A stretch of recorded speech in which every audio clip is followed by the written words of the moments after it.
Hey, welcome back. And today we're going to talk about retiring and relocating in Flower Mound and why it's becoming a top Texas choice. Just so you know, I live here and I help people relocate and find their forever home in Flower Mound. Today I'm going to share why retirees are choosing Flower Mound over other Texas cities and why you might be a perfect fit. I'm 62 years old. I'm not retired, but I do live around a lot of people that are retired and have relocated here. And there's several reasons. Number one is the cost of living and value. You know, compared to other Texas retirement spots, whether it's Austin or Frisco or even Dallas proper, the city of Dallas, the tax rates here are a little bit lower. Tax rates in Dallas are higher.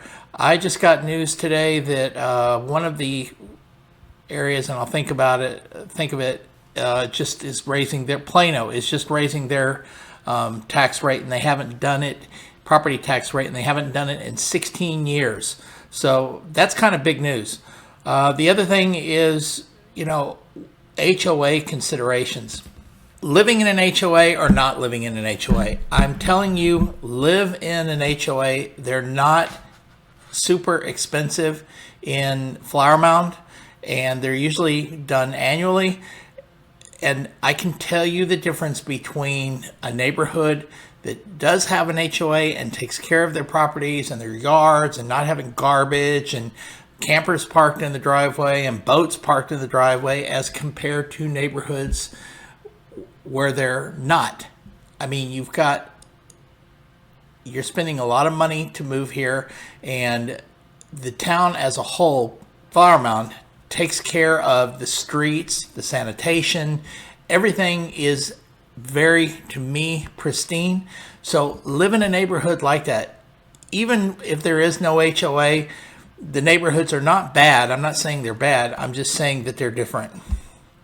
Utility costs. Obviously, we have city water and city sewer. They also manage the trash. The trash comes around once a week. We have recycling and we have regular trash. So if that's important to you, or if it's not important, it's great that they do have recycling here in Dallas. I know that they struggle to get that in some of the other cities. You know, I don't know what their game plan is. But if you are retiring here, why does it make financial sense for you? Because you are going to get more value for your money. Even if you want a little bit more land, or there is an area called the Riverwalk, and we'll talk about that a little bit more, that are attached townhomes, which is a good option. But in Flower Mound, you have a lot of options if you're retiring. We have a great senior center if that's something you need. Walking and hiking trails. You're not too far from Lake Grapevine. In fact, the southern border of Flower Mound goes along Lake Grapevine. If you don't want to go there, there's Lake Lewisville. We're not too far from Denton, so on and so forth. The lifestyle, number two, the lifestyle and community here is phenomenal. If you like to play golf, we have golf courses. Bridlewood, where I live, is a public golf course. You don't have to join the club. Great driving range, great restaurant, plenty of parking. You have Lake Grapevine that obviously we just talked about. You can go boating, you can go hiking, you can go picnicking. It's just a beautiful scenic lake, and it's not super busy. The lake next to us, Lake Lewisville, it's a pretty busy lake, but Lake Grapevine is very serene. It's a beautiful lake. There is a huge park system here. There are so many nice parks that you can, if you have a dog or if you walk your cat, which I actually have seen, there's plenty of parks that you can go to, and they're dotted all over the city. I find it's so funny because I'll go into certain neighborhoods and I'm like, I didn't even know that park was there. You have plenty of social opportunities. You have the Bridlewood Golf Club that you can join, or if you live in Tour 18, they have a golf course. And there's also senior activities at the senior center. There's culture events all the time.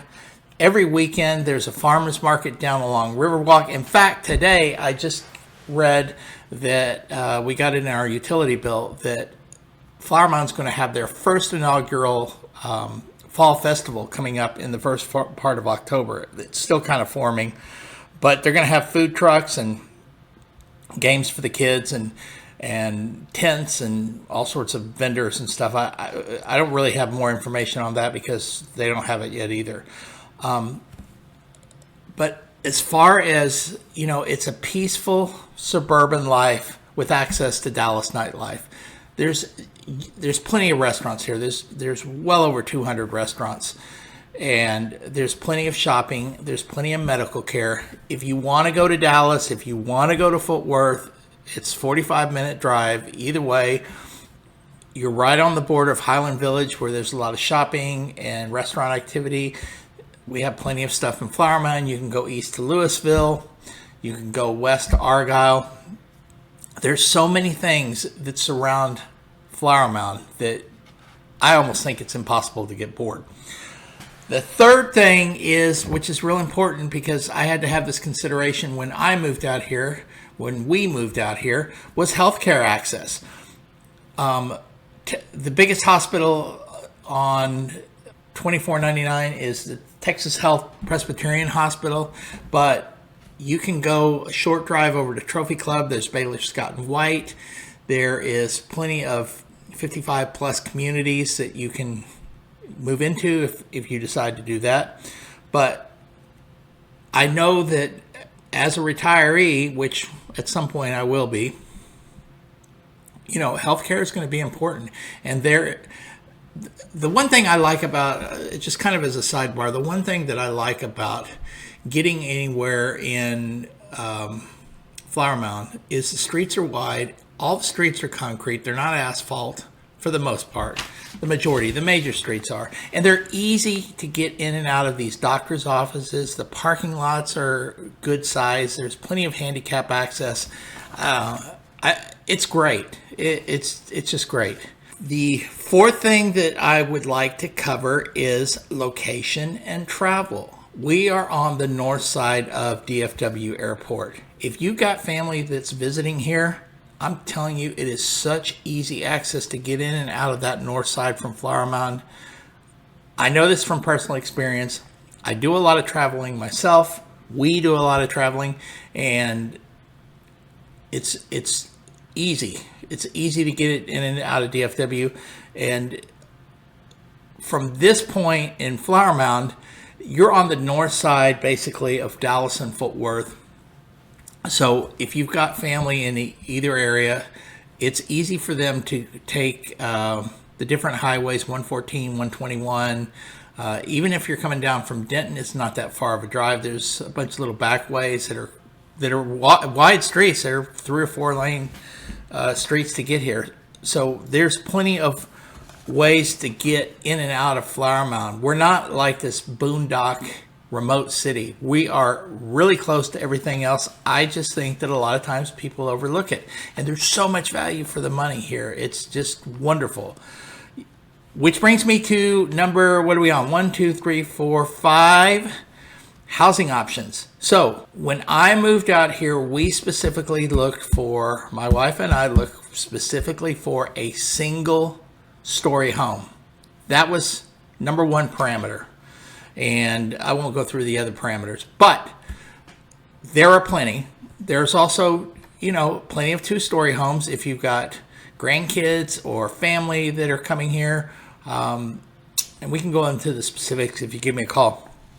But there's plenty of 55 plus communities. There's smaller luxury homes. There's plenty of downsizing opportunities if you're relocating and you decide I want to relocate and I want to downsize. Pool or no pool, yard versus lock and leave. I mean, you have a bunch of different choices in Flower Mound, which is really amazing. And the part about it that I like is it's super affordable, and for what you get for the money in Flower Mound as compared to some of the surrounding cities like Frisco, that's booming and huge, and Dallas, even Fort Worth. This is so overlooked, and it just boggles my mind. Another thing, number 6, would be local surprises. We do have a strong sense of community here. They have a lot of things where the city provides a lot of things where they have events that you can bring your family to, you can go to. I know that this is September. They're going to have a big pumpkin patch not too far from here. I mean, giant. That's fun. School spirit. I mean, you see the signs all over the neighborhoods of the kids that are playing football or basketball or any of the other sports, or they're for them in the band. But the neighborhoods are quiet and everybody feels connected. To me, it's like it was when I was growing up in the 60s and 70s. So I already said I'm 62, so you know how old I am. But if you're relocating and you're retiring, this is like primo. It's so quiet out here. Yet it's not so quiet that you're out in just hearing cows and trains go by, which I have done that before. And then finally, if you are relocating and you are retiring, you got to think about when you first arrive, do I want to rent or do I want to buy? There's plenty of options. There's plenty of apartments you can rent if you want and get a feel for everything. There are different apartment complexes dotted around in different parts of the city, and there's homes that you can rent too. Or do you want to just jump right in and buy? Some people like to live in an area for 3 months, 6 months, and try to get an idea of what a feel of the area is like, or get a lay of the land. I get it. And we're in a situation right now in 2025 where it's a buyer's market. So there is plenty of opportunities and things aren't moving as quickly as they were a few years ago. And if you are coming with like a downsizing mindset, choose the freedom over the space. I mean, when we didn't really downsize too much, but we wanted a different space. So think about, do I want to go from 3,500, 5,000 down to 2,500? Would I be comfortable in that? I've known people that have downsized and they're miserable. They went from 6,000 square feet down to 3,000 square feet and they don't know what to do with themselves. So think about what kind of space you need and where you want to be with that. And then, finally, you need to work with somebody that's local, a local expert. I live here. When you're interviewing and talking to realtors, you really got to have somebody that's going to help you and say, okay, this is over on the west side. You're going to be over here by this. This is going to be on the east side. You're going to be over here by this. Get with somebody that knows the area. I've been doing this a long time, and everybody says they're an expert, but you know what? Unless you're living and breathing in the community that you're working in, I work here, I live here, I invest here, then just find the right person that's a good fit for you. Flower Mound is just not a place to retire. It's a place to live fully. I love it. I want you to love it. I'm Chris Hooper, Chris Hooper Realty. Talk to you soon.